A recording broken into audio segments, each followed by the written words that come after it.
voici dans notre première vidéo tuto sur le logiciel Titan, qui est le logiciel embarqué dans les consoles Avolite.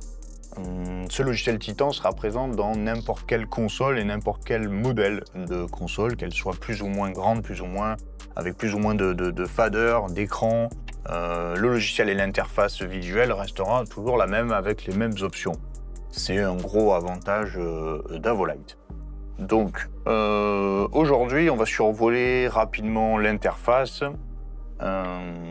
Voici un écran. Je vais vous partager uniquement un écran. Je suis aujourd'hui sur une D7-215. Sur votre droite, on a une colonne qui s'appelle Workspace, qui vont être des vues de fenêtres qu'on va pouvoir enregistrer. Ici, on a un petit clavier. Cette colonne-là, le menu, programme menu, va être présent tout le temps en permanence, va nous permettre d'accéder à plein d'options, que ce soit éditer des temps, des options de playback, renommer des éléments, accéder aux différents générateurs d'effets, timecode et Open Workspace, on va regarder ça. Open Workspace, c'est toutes les fenêtres possibles. Donc nos différentes palettes fenêtres accessibles. Donc par exemple, si on ouvre une fenêtre de couleur, ensuite une fenêtre de gobo, voilà, une fenêtre de playback. Donc les fenêtres sont plus ou moins grandes et on peut donc les resizer, les redimensionner en appuyant sur le carré à côté de la croix. Quand on appuie sur ce carré-là, on se retrouve avec une grille prédéfinie.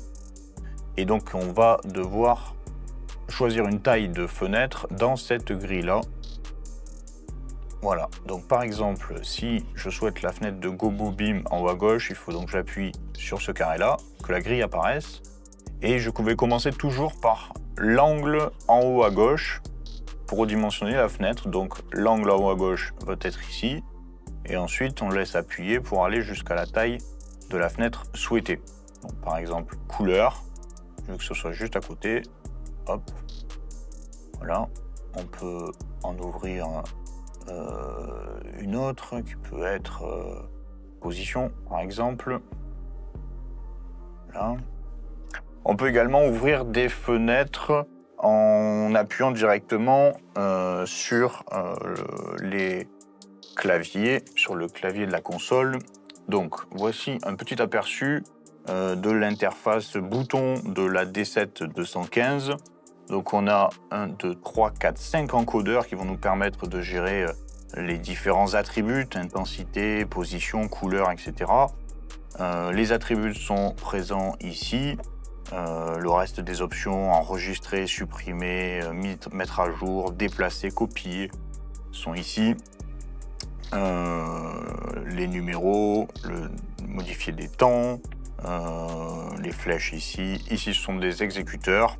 Donc, on peut ouvrir une fenêtre en appuyant sur View et un des éléments qui clignote. Donc, View Fixture, View Macro, View Playback, View Group. Donc, par exemple, ici, on va faire View Group.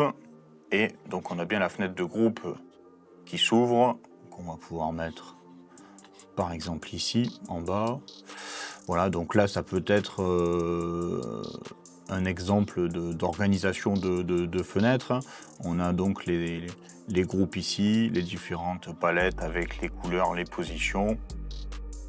Sur cette partie-là, si on appuie 2 fois sur la touche View, donc ici, View, ça nous ouvre le Open Workspace. C'est la même chose que l'élément ici.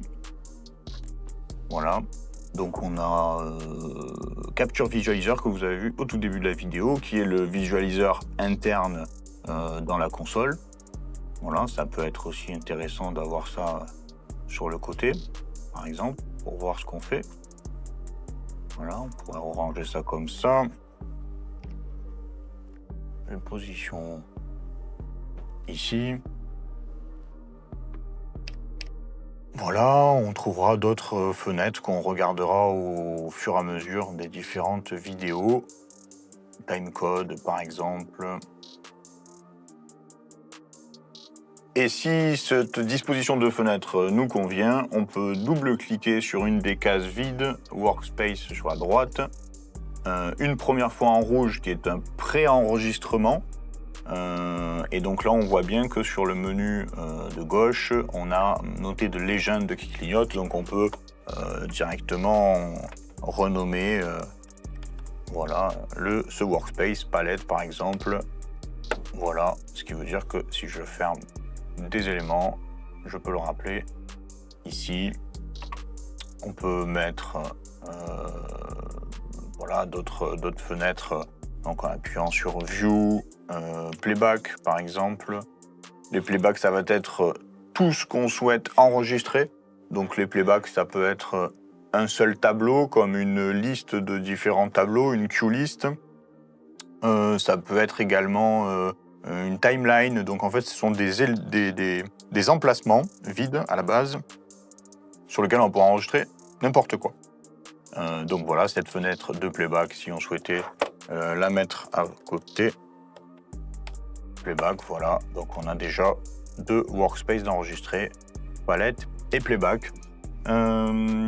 Le bouton Set Legend va permettre de renommer n'importe quel élément, n'importe quelle case. Donc Set Legend, par exemple, ce groupe-là, Spot Esprit.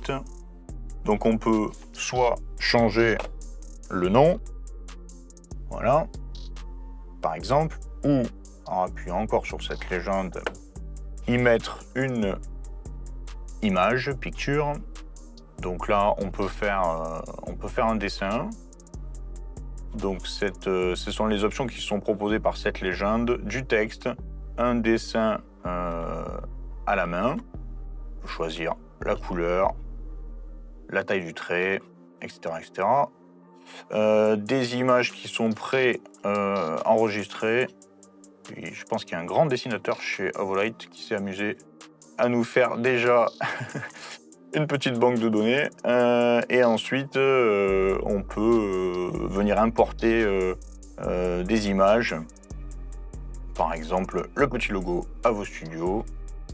Tac, voilà, qui va être directement sur la case en question. Voici pour un petit survol de l'interface. Il nous manquerait ces éléments-là. Donc on a vu tout à l'heure que sur la console, on avait différentes molettes. Et ces molettes-là vont correspondre aux attributs et aux informations qu'on a là. Donc Cyan égale la molette 1. Voilà, donc si je tourne les molettes, voilà, on voit bien les valeurs changer. Et IP, C, G, B, E sont les abréviations de intensité, position, couleur qu'on va retrouver donc sur également les boutons de la console et qui va nous permettre de paramétrer tout ce qu'on souhaite. Voici pour un survol très rapide avant d'attaquer à la programmation et aux différentes options. Merci, à très bientôt.